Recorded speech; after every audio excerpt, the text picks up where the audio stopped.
IPL mega వేలంలో అమ్ముడుపోని పృథ్వీ షాకు భారీ shock తగిలింది.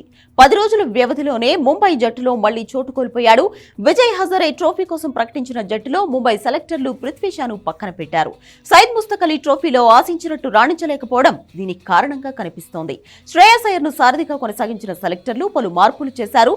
వ్యక్తిగత కారణాలతో రహానే కొన్ని మ్యాచ్ల నుంచి తప్పుకున్నట్లు తెలుస్తోంది. కాగా విజయ్ హజారే టోర్నీకి తనను ఎంపిక చేయకపోవడంతో పృథ్వీ షా ఎమోషనల్ అయ్యాడు. తీవ్ర భావోద్వేగంతో దేవుడా నేను ఇంకేం చేయాలి అంటూ ఇన్స్టాగ్రామ్ లో పోస్ట్ పెట్టాడు. తన లిస్ట్ ఏ రికార్డ్స్ ను షేర్ చేస్తూ ఇంకా నేనేం చేయాలో అర్థం కావడం లేదంటూ ఆవేదన వ్యక్తం చేశాడు. 65 ఇన్నింగ్స్లు, 3,399 పరుగులు, 55.7 సగటు, స్ట్రైక్ రేట్ 126 నమోదు చేసినా తన ఎంపికకు ఇవి సరిపోలేదంటూ రాసుకొచ్చాడు. అయినా దేవుడిపై తనకు నమ్మకం పోదని మళ్లీ ఖచ్చితంగా పునరాగమనం చేస్తానంటూ తన ఇన్స్టా స్టోరీలో పృథ్వీ షా పేర్కొన్నాడు.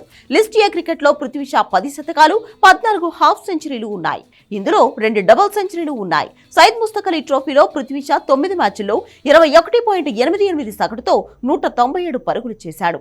శ్రేయస్ అయ్యర్ సారథ్యంలోని ముంబై సయ్యద్ ముస్తక్ అలీ ట్రోఫీ గెలుచుకుంది. ఇదిలా ఉంటే ఐపీఎల్ మెగా వేలంలో పృథ్వీ షా అమ్ముడుపోలేదు. 75 లక్షల కనీస ధరతో అందుబాటులోకి వచ్చిన అతన్ని ఫ్రాంచైజీలు పట్టించుకోలేదు. ఇప్పుడు విజయ్ హజారే ట్రోఫీలో కూడా చోటు దక్కకపోవడంతో Prithvi Shaw career danger zone లో పడింది. ఇటీవల క్రమశిక్షణ రాహిత్యంతో పృథ్వీ షాపై ముంబై సెలెక్టర్లు చర్యలు తీసుకున్నారు. బరువు తగ్గాలని చెప్పినా పట్టించుకోకపోవడం, ప్రాక్టీస్ సెషన్స్ ను రెగ్యులర్ గా రాకపోవడం వంటి అంశాలతో పృథ్వీ మూల్యం చెల్లించుకున్నాడు. తన కెరీర్ ను తానే నాశనం చేసుకుంటున్నాడంటూ పలువురు మాజీ ఆటగాళ్లు సైతం పృథ్వీ షాపై జాలిపడ్డారు. ముంబై కెప్టెన్ శ్రేయస్ అయ్యర్ సైతం పృథ్వీ షాపై ఆసక్తికర వ్యాఖ్యలు చేశాడు. Prithvi Shah God gifted player అని కొనియాడిన శ్రేయస్ అయ్యర్ లాలించి ఆడించడానికి అతనేమి చిన్నపిల్లాడు కాదని వ్యాఖ్యానించాడు.